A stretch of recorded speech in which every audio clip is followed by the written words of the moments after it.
maduros. As crianças não entendem que disciplina é um ato de amor. E por não entenderem isso, elas ficam de cara feia com os pais, elas ficam fazendo birra com os pais. Apenas quando amadurecemos é que nós entendemos o valor da disciplina, entendemos o valor da correção e compreendemos que há amor. Sim, há amor quando nós somos disciplinados. Por que eu falo isso, meus irmãos e minhas irmãs? Eu falo isso porque eu entendo que essa mensagem dessa noite, baseada nesse texto do Senhor Jesus Cristo, proferido lá em Mateus capítulo 7, 21 e 23, ela é uma palavra que visa a disciplina do seu povo. É uma palavra que visa a correção do seu povo. E nós, como homens, mulheres, jamais maduros, devemos entender que Deus, Ele está nos disciplinando porque Ele nos ama. É o que o autor de Hebreus ele nos diz lá em Hebreus capítulo 12, versículo 6. Aqui nós lemos o autor desse texto dizer: porque o Senhor corrige a quem ama e disciplina a todo filho a quem Ele recebe, a quem Ele quer bem. Esse é um aspecto da disciplina do nosso Deus que nós devemos ter sempre em mente. Somos disciplinados porque somos amados. Somos disciplinados porque Deus ele nos recebe como filhos. Meus irmãos e minhas irmãs, isso é uma dádiva, isso é uma graça, sermos considerados como filhos de Deus e sermos considerados como alguém amado por Deus. Dito essas palavras, meus irmãos, nós podemos dizer que as palavras de Jesus Cristo, proferidas no finalzinho do Sermão da Montanha, porque esse texto está inserido dentro do contexto do maior sermão já pregado na história, o Sermão da Montanha. Nesse Sermão da Montanha, Jesus Cristo ele apresenta as marcas, as características daquele seu verdadeiro discípulo, daquele seguidor fiel ao Senhor Jesus Cristo. E aqui, no capítulo 7, a partir do versículo 21, nós encontramos um desfecho para esse sermão, uma conclusão para esse sermão. Podemos dizer que encontramos uma aplicação para esse sermão, onde Jesus ele declara para seus discípulos: nós somos discípulos de Cristo. Então ele declara para nós nessa noite, ele diz: nem todos os que afirmam Senhor, Senhor entrará no reino dos céus. Nem todos que afirmam Senhor, Senhor entrará no reino dos céus. Meus irmãos, minhas irmãs, Jesus aqui ele é muito claro, ele é direto, ele é taxativo. Ele assegura que entre aqueles que estavam o seguindo, entre aqueles que se deslocaram até onde Jesus Cristo estava para ouvir as palavras de Jesus Cristo, entre aqueles que possivelmente foram impactados com a palavra de Cristo, entre aqueles que declaram que Jesus é o Senhor, que nem todos eles entrarão no reino dos céus.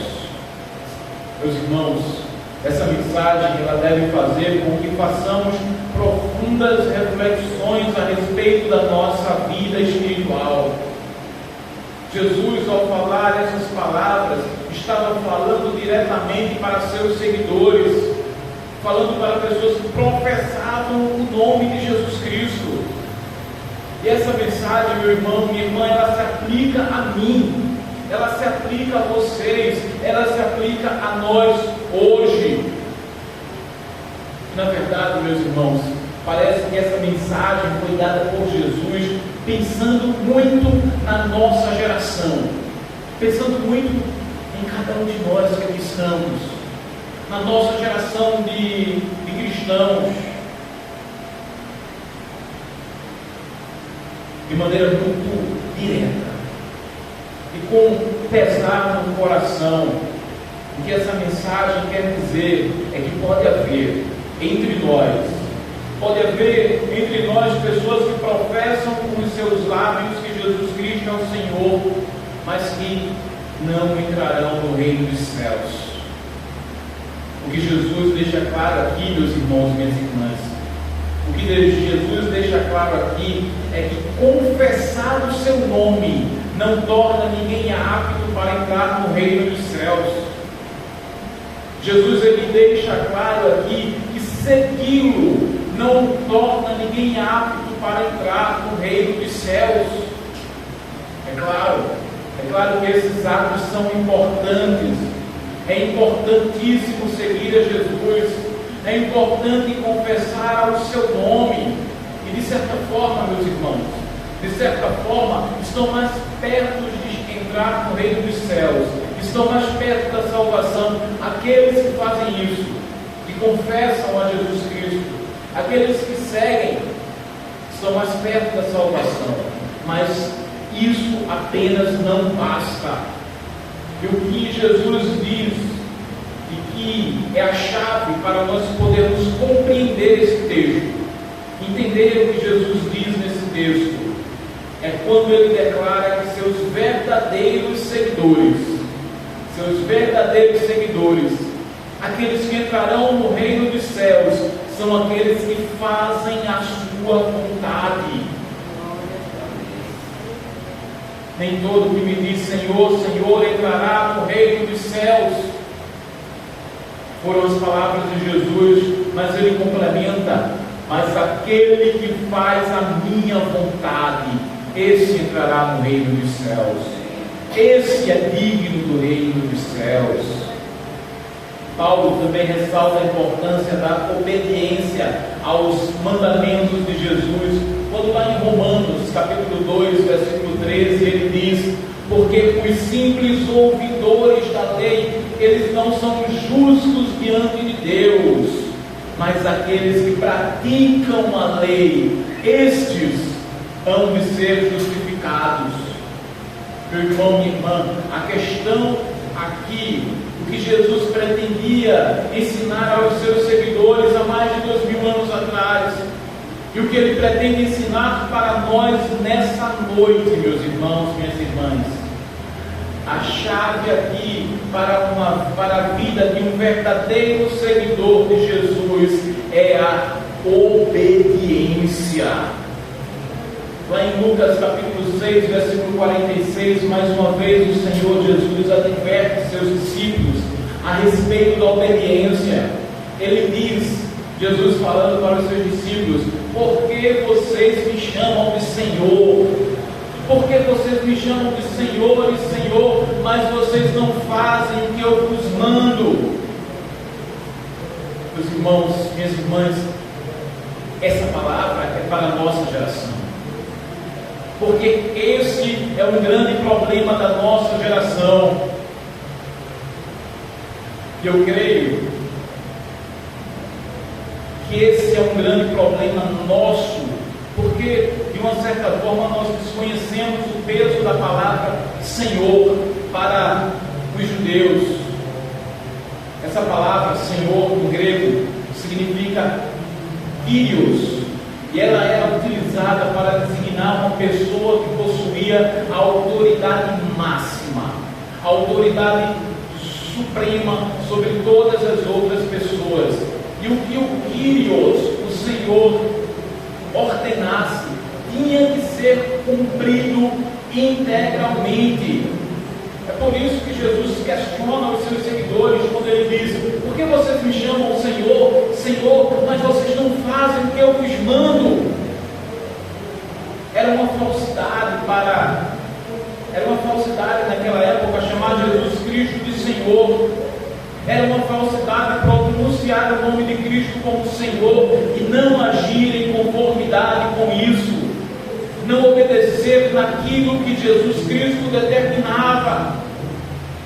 Meu irmão, minha irmã, Jesus exigia e exige dos seus discípulos obediência radical naquilo que ele diz, obediência radical aos seus mandamentos. Não há meio termo, meu irmão, minha irmã. Ou reconhecemos Jesus como verdadeiro Senhor e obedecemos aos seus mandamentos, ou não podemos chamá-lo de Senhor.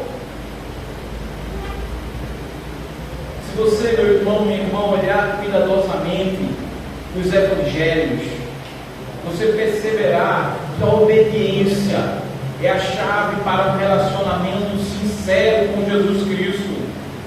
O Evangelho, ou os Evangelhos, apontam Jesus como Rei dos Reis, apontam Jesus como Senhor dos Senhores, como autoridade máxima. O Evangelho bíblico, ele é cristocêntrico. O Evangelho de Jesus Cristo, ele está no centro. Porém, meu irmão, minha irmã, parece que nós hoje, parece que a nossa geração em especial, temos ouvido e lido um outro Evangelho. Temos ouvido e lido um Evangelho onde Jesus perdeu o seu lugar de primazia, perdeu o seu lugar de centro, e agora o centro é o homem. Agora tudo gira em torno de nós. Vejam se não é isso que acontece nos dias de hoje. Hoje os evangelistas, quando vão às ruas, eles falam para aquelas pessoas que estão perdidas longe de Jesus, falam: amigo, aceita Jesus. Jesus está batendo a porta do seu coração. Aceita Jesus e você terá alegria, você terá paz, você terá saúde, você terá prosperidade. Percebam que nós estamos sempre apelando para interesses humanos, e isso não é o Evangelho do Reino. Muitas das nossas reuniões também, meus irmãos, minhas irmãs, muitas das nossas reuniões são sempre pensadas do homem. Tudo aponta para o homem. Muitos pastores, quando vão pregar, preparar os seus sermões, eles pensam no que é que a igreja gostaria de ouvir, no que é que os seus ouvintes gostariam de ouvir. E muitas músicas também são pensadas e são estudadas com o objetivo de apelar para sensações e apelar para interesses humanos. É o Evangelho onde o homem é o centro e não onde Jesus Cristo é o centro. Inclusive nas nossas orações, as nossas orações também são sinalizadas nas nossas necessidades. Geralmente oramos: Senhor, abençoa meu lar, abençoa meu marido, abençoa minha família, por amor de Cristo, amém. Meu irmão, essa oração não é por amor de Cristo, essa oração é por amor de você próprio.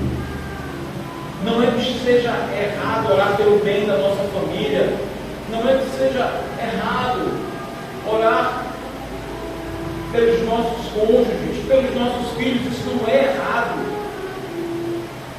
Mas nós estamos dedicando a nossa atenção, parece unicamente a isso. O que acontece, meus irmãos, minhas irmãs, quando tiramos Jesus do centro do Evangelho e nós colocamos o homem no centro,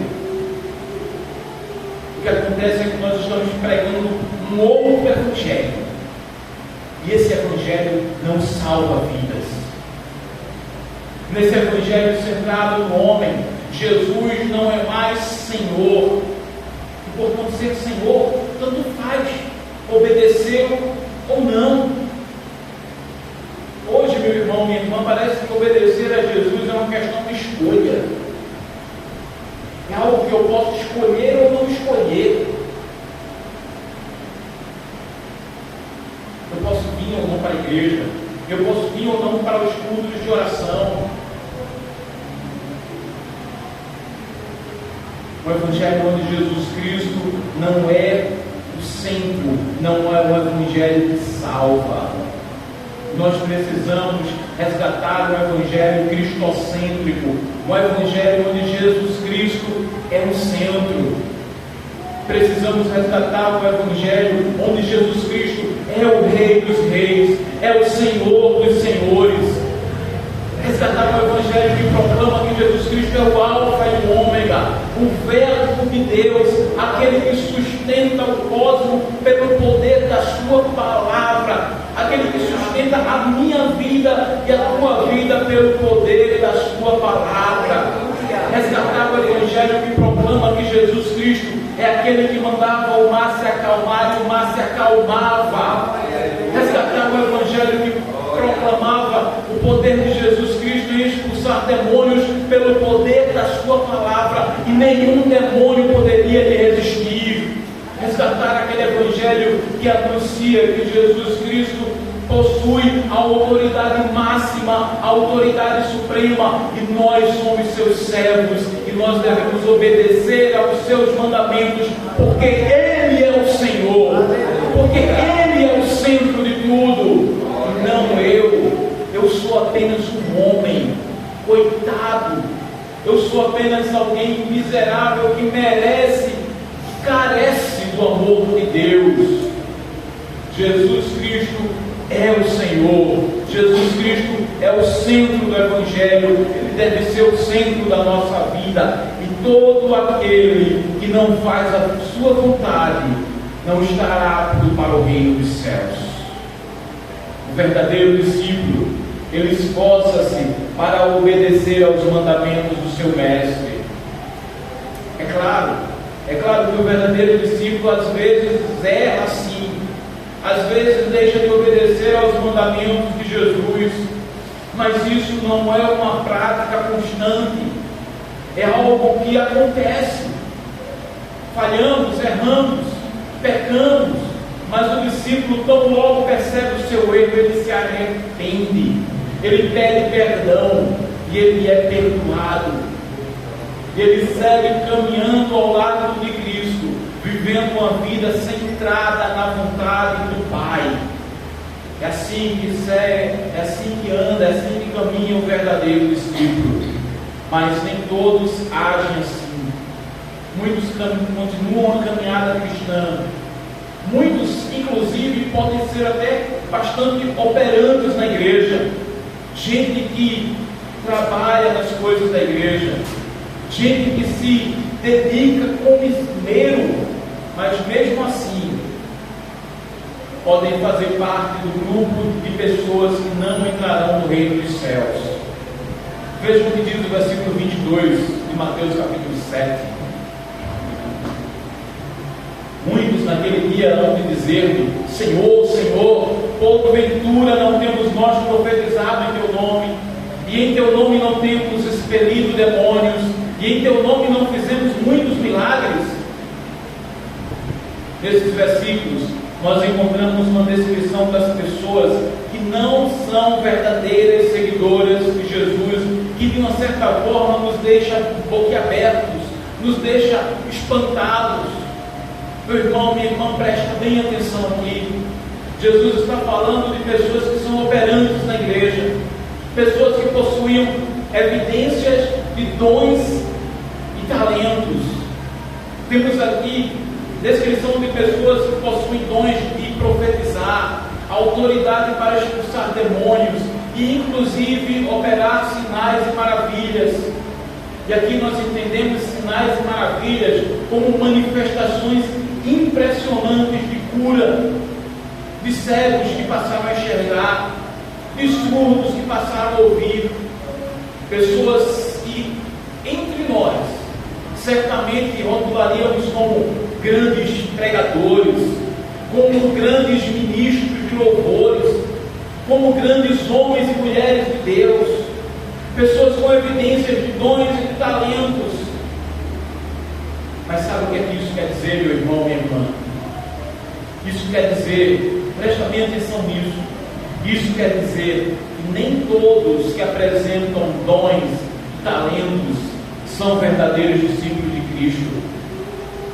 Você pode estar ouvindo um pregador trazer uma mensagem abençoada, e ficar dizendo que aquele é um homem de Deus, que aquele é um homem abençoado. Mas, meu irmão, minha irmã, você quer saber se realmente ele é um homem de Deus?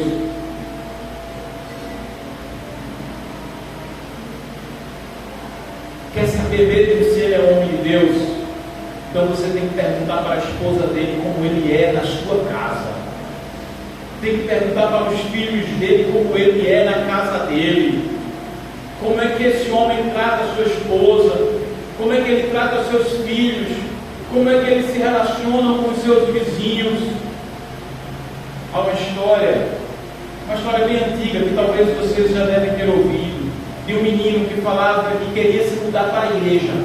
Queria se mudar para a igreja porque na igreja seu pai era uma pessoa maravilhosa. Mas quando chegava em casa, o seu pai se transformava em alguém rancoroso, em alguém sem nenhum amor, sem nenhuma evidência de um amor cristão, sem nenhuma evidência de um caráter cristão. Meu irmão, minha irmã, quer saber se alguém é homem de Deus, é mulher de Deus? Pergunta para as pessoas da sua casa, na casa dele. Sabe por que isso, meu irmão, minha irmã? Porque não são os dons e talentos que caracterizam alguém como um verdadeiro discípulo de Cristo. São os frutos. Jesus Cristo, ele diz: pelos frutos vocês conhecerão os meus seguidores. Portanto, são os frutos que marcam, que caracterizam um verdadeiro discípulo de Jesus. O seguidor de Jesus, ele deve ser conhecido por alguém que apresenta amor, alguém que apresenta alegria, alguém que apresenta paz, alguém que apresenta longanimidade, benignidade, fidelidade, mansidão, domínio próprio no seu dia a dia, na sua vida cotidiana. Esse é o fruto do Espírito Santo. Essas são as marcas de um verdadeiro discípulo, de uma verdadeira discípula do Senhor Jesus Cristo. Mas você pode estar se perguntando: mas Jesus aqui está falando de pessoas que possuíam dons, pessoas que foram usadas poderosamente por Ele no ministério.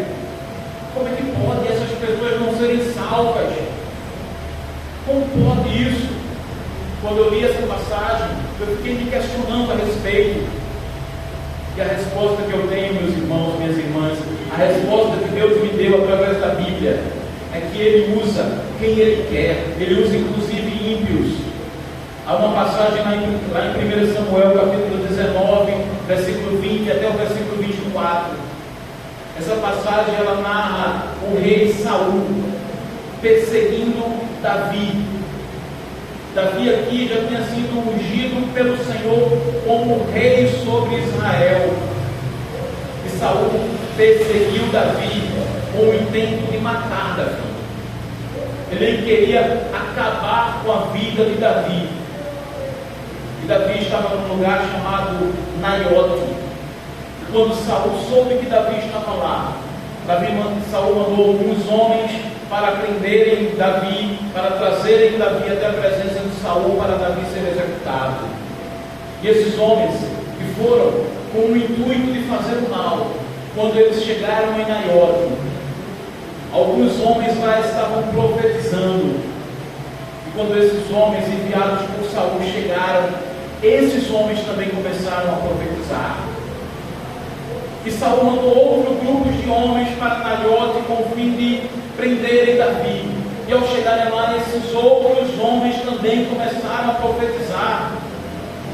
Depois o próprio rei Saul vai até Naiote para prender Davi, para executar Davi. E quando Saul chega, o próprio Saul também começa a profetizar. Ou seja, meu irmão, minha irmã, Deus usa até os ímpios, Ele usa quem Ele quer. Portanto, dons não são evidências de uma pessoa que é verdadeira discípulo, que é um verdadeiro seguidor de Jesus. O fruto do Espírito é a evidência. Portanto, meus irmãos e minhas irmãs, finalizando a reflexão, a mensagem dessa noite, temos aqui duas marcas do verdadeiro seguidor de Jesus Cristo. Primeiro, seguidor não é aquele que professa o nome de Jesus Cristo como Senhor, mas não obedece. Seguidor é aquele que obedece ao Senhor Jesus Cristo. Seguidor é aquele que cumpre os seus mandamentos. E em segundo lugar, seguidor não é aquele que, embora manifestando dons, embora sendo operantes na igreja, não demonstra na sua vida os frutos do Espírito. Seguidor é aquele que demonstra no seu dia a dia, na sua casa, no seu trabalho, junto da sua família, que demonstra os frutos do Espírito Santo. Seguidor é aquele que apresenta os frutos de uma vida santificada no seu cotidiano. Então, meus irmãos, temos que refletir a respeito da nossa vida. Refletir se nós estamos de fato obedecendo. Refletir se nós estamos dando frutos. Lembrem que falei no início dessa reflexão a respeito do pai que disciplina o filho porque o ama. Eu creio que palavras como essas vêm de Deus para a sua igreja, para nós, porque Ele nos ama, porque Ele nos considera como filhos.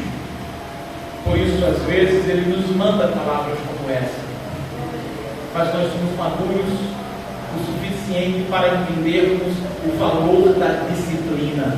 Nós não somos como crianças, quando disciplinadas, ficam de cara feia, ficam fazendo birras, porque não sabem o valor da disciplina. Nós conhecemos o valor da disciplina, e nós valorizamos a disciplina, porque ela vem de um Deus amoroso, vem de um Deus que deu o seu Filho para morrer por nós, vem de um Deus que nos chama de filhos, um Deus que nos ama. Fechemos, meus irmãos, nossos olhos. Peço que por algum instante você possa pensar na sua vida. Se há alguma área da sua vida em que você não entregou totalmente a Jesus, alguma área na sua vida em que Ele não é Senhor. E nesse momento, meu irmão, confesse ao Senhor. Clame a Ele por perdão.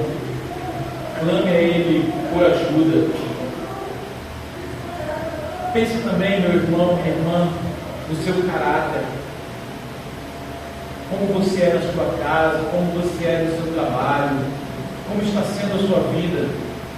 Você é alguém que é reconhecido por possuir as marcas do Espírito Santo.